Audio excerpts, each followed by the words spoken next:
ప్రార్థించుకుందాము. మహాగణుడా, ఆశ్చర్యకరుడా, సార్వభౌముడా, నీకే వందనాలు స్తోత్రాలు చెల్లించుకుంటున్నాము తండ్రి. ఈ విశ్వ క్రైస్తవ సంఘము శ్రమల కాలమున దాటుకుని ఈ ప్రత్యేకమైన కాలములోనికి, ఈ పవిత్ర వారములోనికి అడుగిడుతూ ఉండగా, ఈ పవిత్ర కాలంలో జరిగిన సంఘటనల గురించి విశ్లేషిస్తూ ఉండగా నీ యొక్క ఆధ్యాత్మికమైన వాక్కులను ప్రతి హృదయములోనూ ధ్వనింపజేయమని మా ప్రభువును రక్షకుడైన యేసుక్రీస్తు నామంలో వేడుకుంటున్నాము తండ్రి. ఆమేన్. దయచేసి కూర్చోనండి.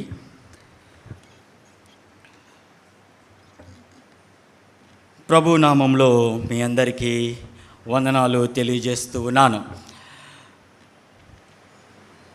నా యొక్క ఈ సేవా పరిచర్య జీవితం మొదలైన ఇన్ని సంవత్సరాల తర్వాత ఈ ప్రత్యేక వారంలోని సంఘటనలను, సువార్తను ప్రకటించే అవకాశాన్ని, భాగ్యాన్ని ఆ దేవుడు నాకు అందించినందుకు ఆ దేవాది దేవునికి శిరస్సు వంచి పాదాభివందనాలు చేస్తూ ఉన్నాను. అలాగే ఈ అవకాశానికి కారణభూతుడైన మన అధ్యక్ష ఖండ అగ్ర పీఠాధిపతులు రైట్ రెవరెండ్ డాక్టర్ జార్జ్ కొర్నెలియస్ తండ్రుల వారికి, అలాగే ఈ యొక్క అవకాశాన్ని నాకు అందించిన మన గురువులు రెవరెండ్ జోజీ అయ్య గారికి నా వందనాలు తెలియజేస్తూ ఉన్నాను.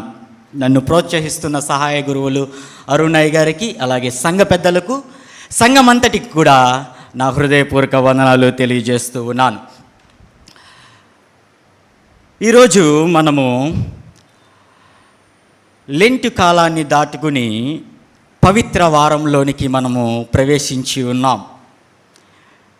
ఈ కాలంలో ప్రతి ఒక్క రోజు యేసుక్రీస్తు ప్రభువారు వెళ్ళిన చోట్ల గురించి, జరిగిన సంఘటనల గురించి మనం మాట్లాడుకుంటూ ఉంటాం.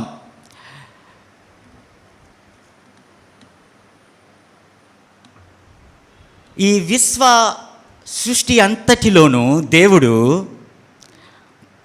ప్రత్యేకంగాను ఔన్నత్యమైన స్థితిలోనూ మానవుణ్ణి ఉంచటం మనం చూస్తూ ఉన్నాం. Yes, we are the custodian of the creation. కానీ భక్తుడు, కీర్తనాకారుడు ఏమంటున్నాడో తెలుసా? ఈ సృష్టి యొక్క సంపదని, సౌభాగ్యాన్ని, వనరులను, వరాలను పొందటానికి, అనుభవించడానికి, ఆస్వాదించడానికి నేను ఏ పాటి వాడినయా అంటున్నాడు. నిజమే కదండి? The fruitfulness of creation in line with in the word of God. Yes, దేవుని చిత్త ప్రకారముగా మనము జీవించటము అనేది ఆధ్యాత్మిక అనుభవం.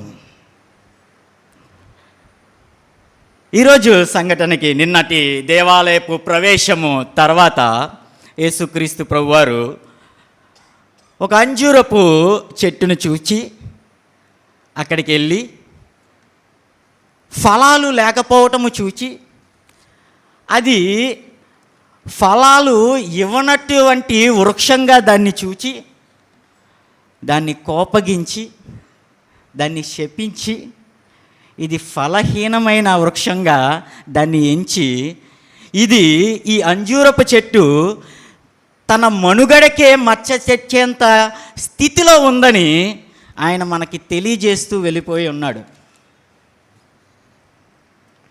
అయితే దీన్ని నేను, ఈ యొక్క పాఠ్య భాగాన్ని నేను అభ్యాసం చేసినప్పుడు, ఈ యొక్క పాఠాన్ని అక్షర రీతిగా తీసుకున్నట్టు కంటే ఒక ఉపమాన రీతిగా యేసు ప్రభువారు చూసినట్లు మనం గమనిస్తే చాలా బాగుంటుంది అని నా అభిప్రాయం. మనకు తెలుసు యేసు ప్రభువారు చాలాసార్లు ఉపమాన రీతిగా ప్రసంగం చేశారు కదండి. we are calling it as the polymeric teaching of Jesus Christ. పారబుల్స్తో చూశారు. బట్ హియర్ ఈ సంఘటన మాత్రం ప్రభువారు that he visualize this situation or scene like a parable. అందుకే ఈ ఉపమానంలో ఉన్న ఆధ్యాత్మిక సందేశాన్ని మనం గ్రహించడానికి ఈ యొక్క విశ్లేషణ మనకి దోహదపడుతుందని నేను నమ్ముతూ ఉన్నాను. ఇక్కడ ఏం రాయబడి ఉన్నదంటే అది పండ్లిచ్చి కాలము కాదు అని రాయబడి ఉన్నది కదండి. అది పండ్ల కాలము కాదంట. ఇది చదివినప్పుడల్లా, దీని గురించి విశ్లేషణ విన్నప్పుడల్లా మన ప్రతి ఒక్కరికి కలిగే అనుమానం కానీ ప్రశ్న కానీ ఏంటి అంటే, ఇది పండ్ల కాలము కానప్పుడు దాన్ని ఎందుకు శపించాడు దేవుడు? ఇది కాపు కాసు కాలము కానప్పుడు దేవుడు ఎందుకు ఆ వృక్షాన్ని నుంచి పండ్లను ఆశించాడు కదండి. ఫిగ్ ట్రీ, అంజూరపు చెట్టు సాధారణంగా 2 కాపులు కాస్తుందంట. ఒకటి మార్చి ఏప్రిల్ నెలల్లో, ఇంకోటి మే జూన్ ఆగస్ట్ నెలలో కాస్తూ ఉంటుంది. చిన్న ఉదాహరణ, మన ప్రాంతంలో మామిడి చెట్టు కాలం ఎప్పుడన్నీ సమ్మర్, వేసవకాలంలో కదా. కానీ ఆగస్ట్ నెలలో, సెప్టెంబర్ నెలలో కూడా మామిడి ఫలాలు మనకు దొరుకుతాయి. చిత్తూరు సైడ్ వెళ్తే డిసెంబర్ నెలలో కూడా దొరుకుతాయి మామిడి ఫలాలు. ఏంటి వాటిని ఏమంటారంటే, కాలము కాని కాలములో ఫలాలు దొరికినాయి అంటే వాటిని పునాసకాయలు అంటారు. వినేమంటారు మీరు కదండి, పునాసకాయలు అంటారు. మరి అలాంటి పునాసకాయలు ఏమైనా ఉన్నాయంటారా అంజూరపు చెట్టుకి? చూద్దాం. నహూము గ్రంథము, మీకా, నహూం, హబక్కూక్ మధ్యలో ఉంటుంది. నహూం గ్రంథము 3వ అధ్యాయము 12వ వచనము.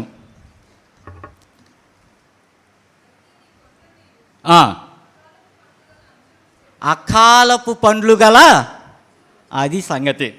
కాలము కాపోయినా అకాలములో పండ్లు ఉంటాయంట అంజూరపు చెట్టుకి. అది మనం ప్రకటన గ్రంథము 6వ అధ్యాయం 13వ వచనంలో కూడా చూస్తాం. పెద్ద గాలి వీస్తే అంజూరపు చెట్టుకున్న అకాల పండ్లు రాలిపోయినాయి అంట.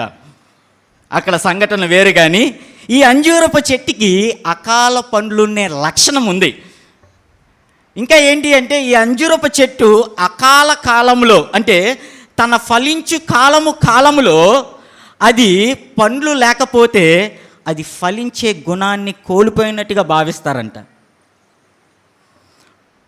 అంటే ఏంటి అంటే, దాని పండ్లు ఫలించు కాలం వచ్చిందనుకోండి, అప్పుడు ఇంకా ఫలించదు ఆ కాలంలో పళ్ళు లేకపోతే.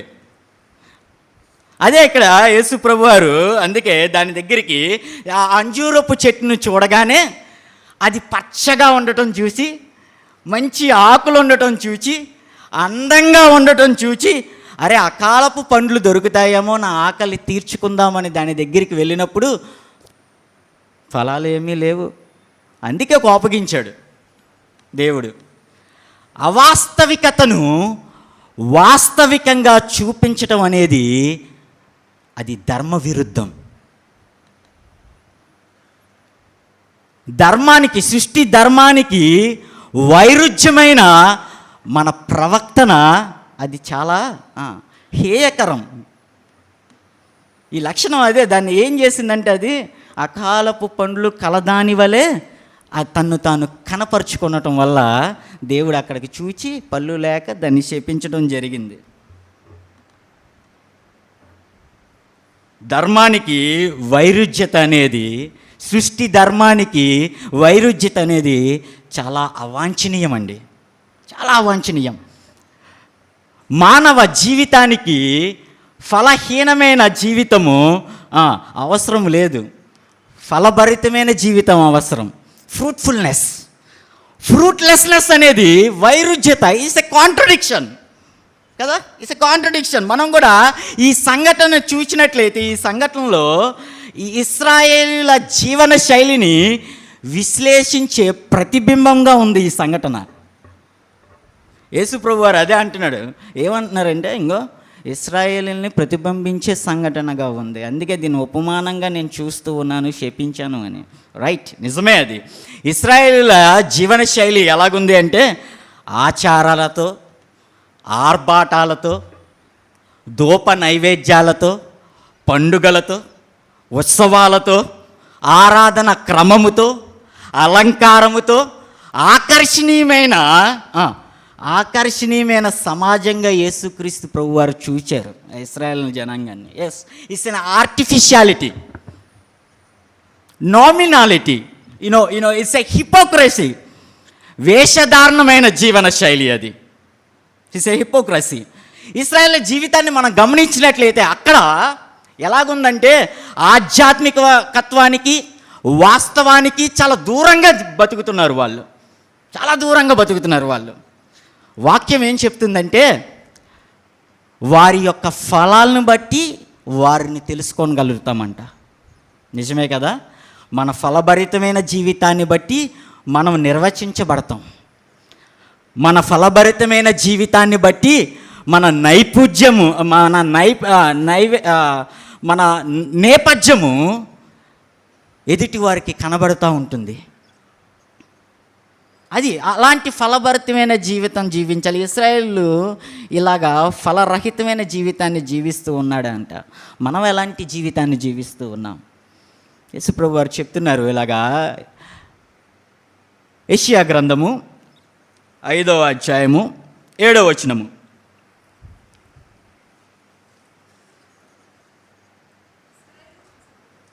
అమ్మ గట్టిగా చదవాలి. ఇశ్రాయేల్ వంశము సైన్యములకు అధిపతియగు యెహోవా యొక్క ద్రాక్ష తోట. ఇంకేమంటుంది? యూదా వారు ఆయనకి ఇష్టమైన వనము. ఈ సర్వ మానవ యొక్క ప్రపంచం దేవుని యొక్క వనం అంట. The garden of God. ఈ సర్వ మానవ జాతి దేవుని యొక్క ద్రాక్ష తోట అంట. ఇట్స్ వినియార్డ్ ఆఫ్ గాడ్ కదండి. దీనికి దేవుడే తోటమాలి. ఆయన కాపు ఎంత మంచిగా పంటని పండిస్తూ ఉంటే పంట పండట్లేదంట, ఫలాలు లేవు. ఇంత మానవ తోటని, ఇంత విశ్వమానవ వనాన్ని ఆయన పెంచుతూ ఉంటే ఫలాలు లేవంట. అదే అడుగుతున్నాడు ప్రశ్న. అదే 5వ అధ్యాయంలో 4వ వచనంలో ఉంటే చూడండి ఏమని అడుగుతున్నాడు.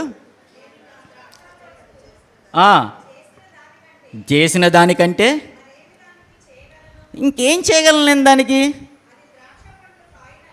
అది ద్రాక్ష పండ్లు కాయనని నేను కనిపెట్టినప్పుడు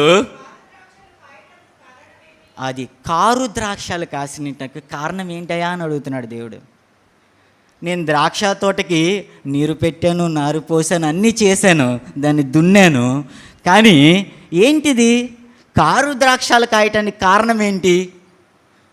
నేను ధ్యానం చేస్తున్నప్పుడు నాకు కూడా ఆ ప్రశ్నకి చలించిపోయాను. ఏంటయా ఇది? నిజమే కదా, ఇంత విశ్వమానవని తోటకి తోటమాలిగా ఉన్న దేవుడే తోటమాలిగా ఉన్న ఈ మానవ తోట ఫలాలు లేని తోటగా ఉండటం, కారు ద్రాక్ష పండ్లు కాయటం ఏంటయ్యా కారణం? ఆయనే అడుగుతున్నాడు. నేను నా స్నేహితుడిని అడిగాను. My friend is Paul. ఆయన్ని అడిగాను. కొలస్సీలకు రాసిన పత్రికలో ఆయన చెప్తూ ఉన్నాడు 1వ అధ్యాయము 12వ వచనంలో కారణం ఏంటయ్యా అంటే ఏమని చెప్తున్నాడంటే ఆయన చెప్తున్నాడు చూడండి అక్కడ కొలస్సీలకు రాసిన పత్రిక. అందుచేత ఈ సంగతి వినిన నాటి నుండి మేమును మీ నిమిత్తము ప్రార్థన అన్సీజింగ్ ప్రేయర్. ఫస్ట్ కావాల్సింది ఈ లక్షణాలు లేకపోవటం వల్ల కారు ద్రాక్షాలు కాసినాయి అన్నమాట. ఈ లక్షణాలు ఉంటే ఫలభరితమైన జీవితం ఉంటుందని చెప్తున్నారు పౌలు గారు. ఏం చెప్తున్నారంటే అన్సీజింగ్ ప్రేయర్, ప్రార్థన మానక, మొదటిది. రెండోది ఏంటమ్మా? ఇంకా చదవండి. సంపూర్ణ జ్ఞానముతో, ఆత్మ సంబంధమైన సంయోచిత జ్ఞానం, వివేకముతో. మూడవది వివేకముతో గ్రహించే శక్తి ఉండాలి. గ్రహించాలి ప్రతిదీ సంఘటనని. ప్రతి సమస్యని, ప్రతి సంఘటన, ప్రతి జీవితాన్ని, ప్రతి విశ్లేషణ, ప్రతి దాన్ని మనం గ్రహించే శక్తి కావాలి మనకి, గ్రహింపు. ఐదోది ఏంటమ్మా? సఫలులగుచు, సత్కార్యములో సఫలులగుచు ఫలించాలంట, అభివృద్ధి చెందాలంట. ఈ 5 గనక ఈ మానవ జీవిత నడవడికలో గనక లోపించినట్లయితే అది ఎలా ఉంటుంది అంట? ఫలహీనమైన జీవన శైలి, ఫలహీనమైన పంటనిచ్చు వారంగా ఉంటాం. ఇవన్నీ ఉండాలి, నిజమే కదా? ఈ మానవుల యొక్క ఆధ్యాత్మిక జీవితంలో మౌలికమైన మార్పు తేవడానికి, ఈ పాప సంబంధమైన స్వభావాన్ని కూకటి వేళ్లతో తుంచేయడానికి, దేవుని యొక్క సంస్కృతిని, స్వభావాన్ని, ఆ పరలోకపు కళని ఈ మానవ తోటకి అందించడానికి ఆ సార్వభౌముడే మానవ రూపుడిగా ఇక్కడ ప్రత్యక్షమయ్యి సిలువ నాగలితో ప్రతి ఒక్క హృదయాన్ని దున్ని ఆయన రక్తాన్ని పోసి ఈ మానవ వనాన్ని పెంచిన మనం ఎలాగుండాలండి? ఎలాగుండాలి? ఈ పౌలు గారు చెప్పినట్లు ఈ మానవ తోటను పెంచితే, దేవుణ్ణి ఫలాలు ఇవ్వాలంటే మనం ఎలాగుండాలంటే, ఈ వాక్యాలు అనే వనరుల్ని తీసుకుంటూ, ప్రతి దినము ఈ వాక్యాలు అనే వనరులు తీసుకుంటూ ఆధ్యాత్మిక పౌష్టికత్వాన్ని పొందుకుంటూ ఆ దేవునిలో వేర్లూరిన వంటి అనుభవంలోకి వెళ్ళాలి మనం. అది విశ్వాస అనుభవం, అది ఆధ్యాత్మిక అనుభవం. ఆ అనుభవంలోకి వెళ్తే మన స్థితిగతి ఎలా ఉంటుందో తెలుసా? ఆ అనుభవంలో మన జీవిత నేపథ్యం ఉన్నట్లయితే మన ఆత్మఫలాలు ఎలాగుంటాయో తెలుసా? మనం ప్రేమతో విత్తబడతామంట, సంతోషముతో నింపబడతామంట, సమాధానముతో ప్రతి జీవితాన్ని ఏలతామంట, దీర్ఘశాంతముతో మన జీవితాన్ని అలల్లారుతూ ఉంటామంట. చాలా గొప్పగా చెప్తున్నాడు గలతీయులకు రాసిన పత్రికలో, దయాలుత్వంతో తరించిపోతూ ఉంటామంట. మంచితనమే మన స్వభావపు నిర్వచనంగా మారిపోతుందంట. విశ్వాస జీవితంలో వికసించేవారిగా ఉంటామంట. సాత్వికముతో ఈ భూమండలాన్ని, మానవ వనాన్ని స్వతంత్రించుకునే వారంగా మారతామంట. ఆశా నిగ్రహంతో ప్రతి ఒక్క ఆధ్యాత్మిక జీవితము ధన్యంగా మారిపోతూ ఉంటుంది. ఇలాంటి ధన్యమైన ఆధ్యాత్మిక ఆత్మ ఫల సంబంధమైన దేవుల్లో వేర్లూరులను బట్టి విశ్వాస జీవిత అనుభవం మనకి కావాలి అనుకున్నట్లయితే దేవుని యొక్క వాక్కులను మనము స్వీకరించుతూ ఉండాలి. ఆ ఆధ్యాత్మిక పౌష్టికత్వంలో అనుదినము మనము ఎదుగుతూ ఉండాలి. వృక్షం వలె ఫలిస్తూ ఉండాలి. ఆ కాలంలో అయినా సరే, కాలంలో అయినా సరే, every time we have to fruitfulness in season and unseason. అలాంటి విశ్వాస అనుభవం కలిగిన జీవితాన్ని, ఆధ్యాత్మిక పౌష్టికత్వంతో నింపబడే జీవన నడవడిక గల శక్తిని, బలాన్ని, స్నేహాన్ని, దేవుని యొక్క ఆదరణని మనకి మన జీవితాల్లో, మన సంఘంలో, మన కుటుంబాల్లో, మన వ్యక్తిగత జీవితంలో ఆ దేవుడు అనుగ్రహించిన గాక. ఆమేన్. కళ్ళు మూసుకుందాం, ప్రార్థన చేసుకుందాం. తండ్రి, నీవు మాకు అందిస్తున్న ఈ వాక్యాలనే వనరులను మేము ప్రతిదినము తీసుకుంటూ ఆధ్యాత్మిక పౌష్టికత్వంతో మేము ఎదుగుతూ తండ్రి, నీలో వేర్లూరిన అనుభవంలోకి, విశ్వాస జీవిత నడవడిలోకి మేము వెళ్ళుటకు మాకు నీ యొక్క సహాయం దయచేయమని ప్రార్థిస్తూ ఉన్నాం. తండ్రి, నీ యొక్క స్నేహాన్ని మాకు అందించండి తండ్రి. ప్రతి విషయాన్ని మేము వివేకముతో గ్రహించులాగున, ఆత్మ సంబంధమైన ఫలాలతో మేము ఫలించులాగున తండ్రి, మా జీవితాలని ధన్యం చేసుకొనులాగున మా జీవితాలని నువ్వు సరళము చేయమని, మా జీవిత నావకు దేవా నీవే అధిపతివే నడిపించమని మా ప్రభువైన యేసుక్రీస్తు నామంలో బతిమాలి వేడుకుంటున్నాము తండ్రి, ఆమేన్. నీ వాక్య ధ్యానము నాకెంతో ప్రియము, నీ ఆలయ గీతము మాకానందం. హల్లెలూయా హల్లెలూయా హల్లెలూయా హల్లెలూయా. రాజుడీసుడు క్రీస్తు రాజుకు హల్లెలూయా. నాదుడేసుడు క్రీస్తు రాజుకు హల్లెలూయా. నీ వాక్యము నా పాదములకు దీపము దీపము, నా త్రోవకు వెలుగు వెలుగై యున్నాటి ఆ దీపము.